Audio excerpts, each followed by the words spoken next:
Good morning or afternoon, whatever time it is you're doing this class today. Targeted class for lower back.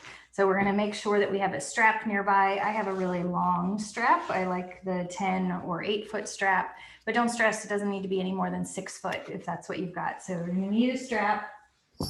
Let's use one block. And if you have a bolster or a blanket or two, we're gonna also keep those nearby. I've got my flat bolster here and I've got a stack of blankets. We'll use one or two of those later to just help with some upward facing dog.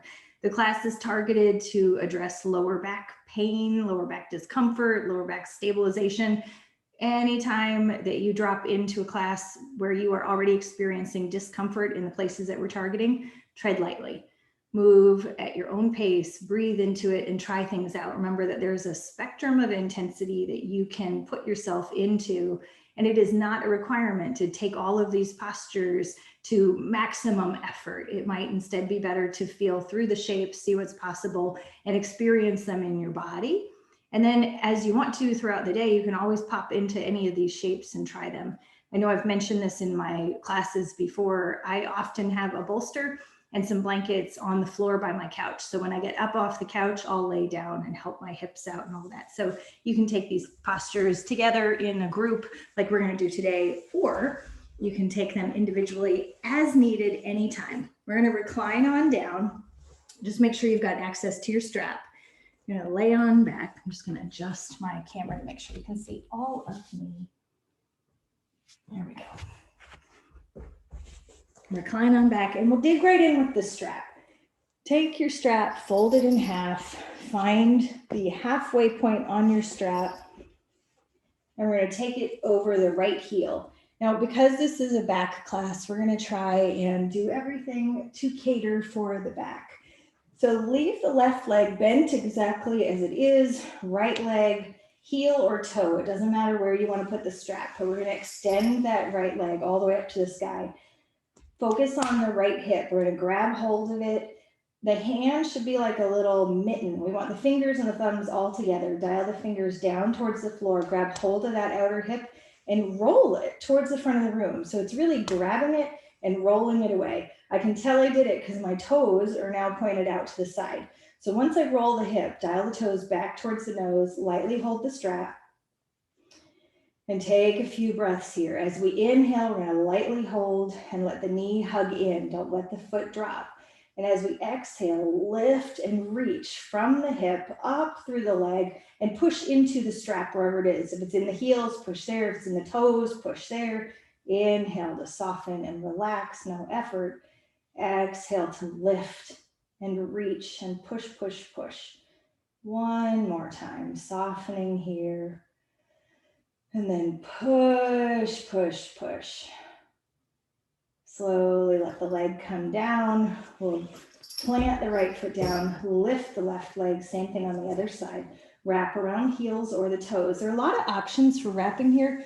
I have several clients that like to take the strap around the back of the ankle and hold it like this.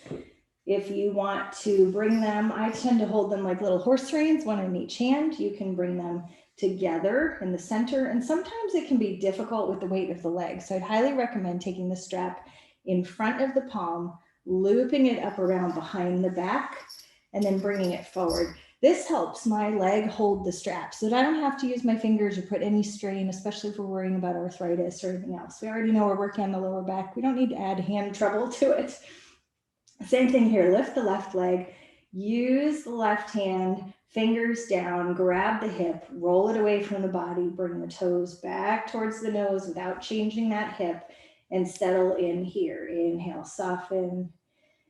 Exhale to lift and reach. Take 2 or 3 more, moving at your own pace, trying to find that balance. Ask yourself what else you are bringing to this party. Are you locking the knee? Let's try not to lock the knee. That way we can keep the muscles around the knee actively engaged. And are you clenching your jaw or tightening your shoulders? Sometimes we do when we're concentrating. And we'll gently let that go.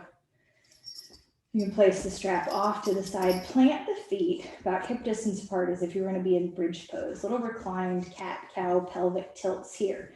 Knees and toes are pointed the same direction. As we inhale, it's like you're pulling a little string up through the belly button. There's so much room on my lower back, lifts off the mat. I could put my whole hand under here. And as I exhale, I'm going to scoop my tailbone towards the knees and push my feet into the mat. Now there's no room under my lower back, and it feels like someone has put their hands and pushed here. Take a few of those. Inhale to lift. Exhale to scoop the tailbone to the knees and push the feet into the mat. Don't worry about what happens to the head here. It bobs. You might feel like a little bobblehead. That's perfectly fine. It is attached. It's like little dominoes. We move one place and that chain reaction travels up. All right. We're going to stretch the legs out nice and long and roll onto your belly.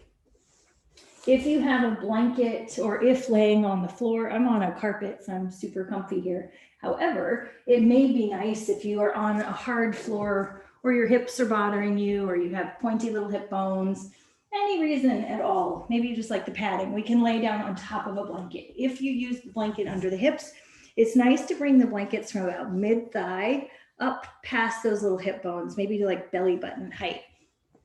We'll lay them down here. So one of the ways that we can help with our lower back is to create space in the spine. And in order to do that, we have to practice these little back bends here. This is a good one to do when you get off the couch. So gently lay down. If there's strain in the low back, take the feet instead of together, open them wide, one toe in each corner of the mat. It doesn't have to be super crazy wide, but wide enough that you feel some release in that low back. Let the chest come down, forehead or chin resting on the mat. Walk the hands back. Now, if your blanket's in the way, you can always walk the hands underneath. We're looking to put our hands in line with our bottom ribs. Some should be able to graze the bottom ribs. Hands come all the way down. Squeeze the elbows together. Roll the shoulders down and back. Press the hips into the mat. As we inhale, start to peel the chest up. Push the hips into that mat. Lightly push into the hands. Neck should be nice and long, so don't look up across the room. That doesn't help your neck. Gaze down, maybe just beyond the edge of the mat. Could we pick up the hands? And then slowly with control, come all the way down. You can release the arms out to either side, rest one cheek or the other. Anytime we finish with these kinds of back exercises, you can always throw in a little windshield wiper the legs, bend the knees, and let the feet flop like little windshield wipers from side to side. Even if I don't mention it, you can always do it. And we'll do that one more time. Feet come down. Give yourself permission to adjust where those legs are. Listen to what's going on in the body. Hands reset. We bring them in line. Forehead or chin touches the mat. Squeeze the elbows together. Roll the shoulders down and back. Make sure you have full contact with the whole part of the hand. And then when you're ready, press the hips into the mat. Inhale to peel the chest. Lift the gaze.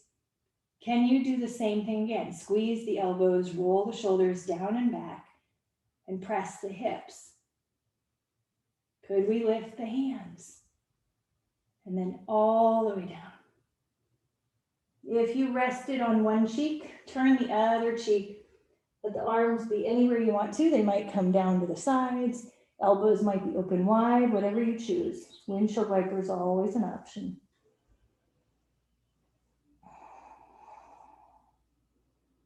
Slowly let the legs come down. Walk the feet together a tiny bit. We're going to bring the hands under the shoulders, ground down through the knees and the tops of the feet. Lift the chest and send the hips back. Traditionally, when I teach child's pose, I always say knees open wide and big toes to touch. And that's great if we have knees open wide and big toes to touch and we come down like this. There's a lot of space for the belly.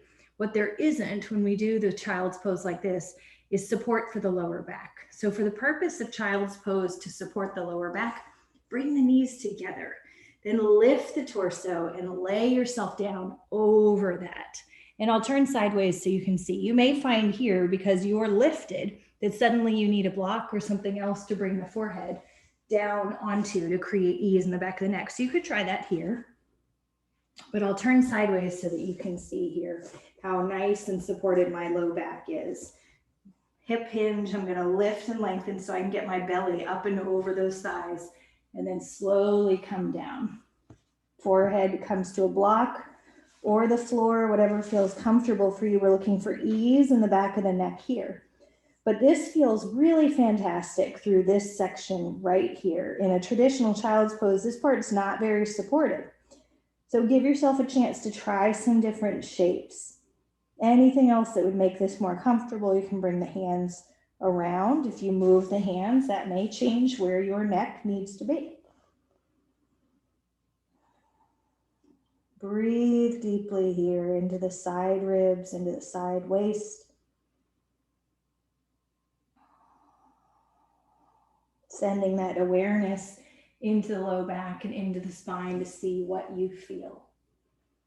And then when you're ready, we'll slowly rise up.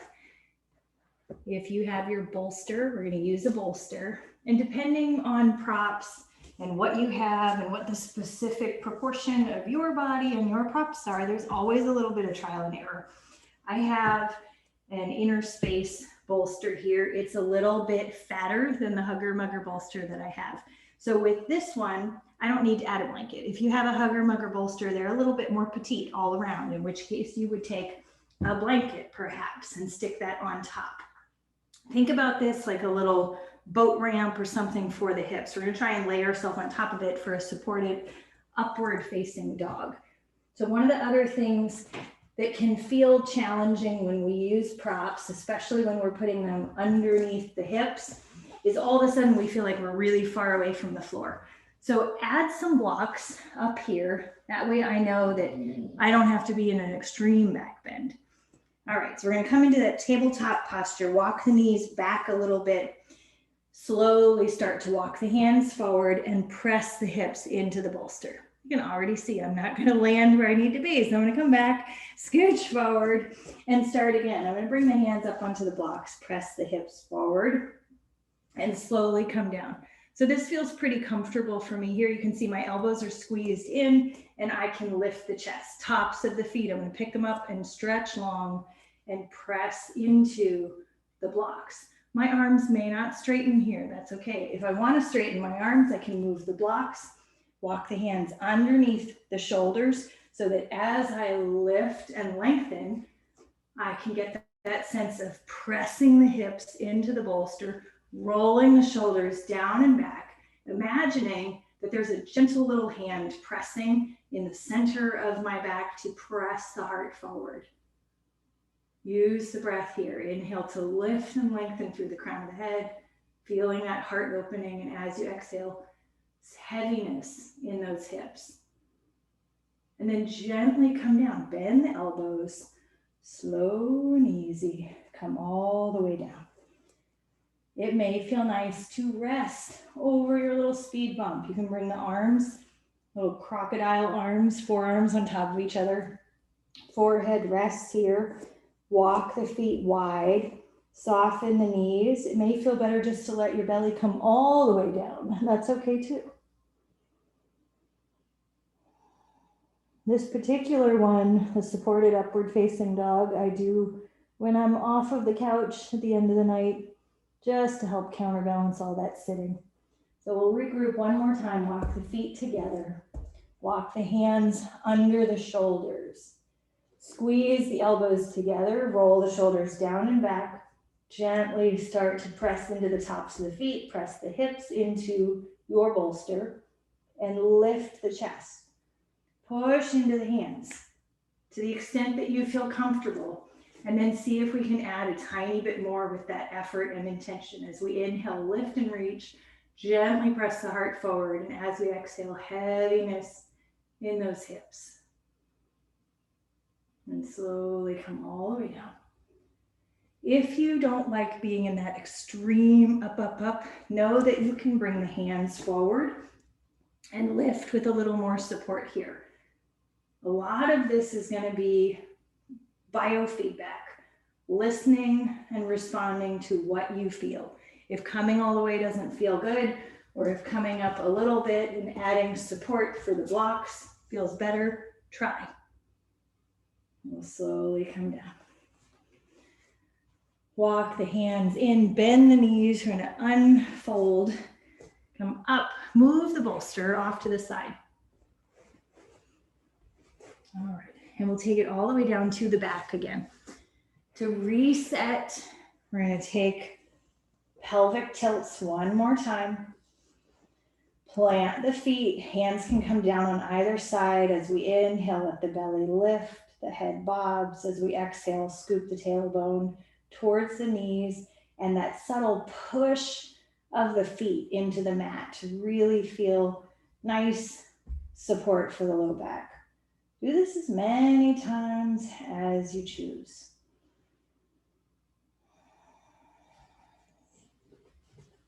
And the real icing on the cake here, your choice.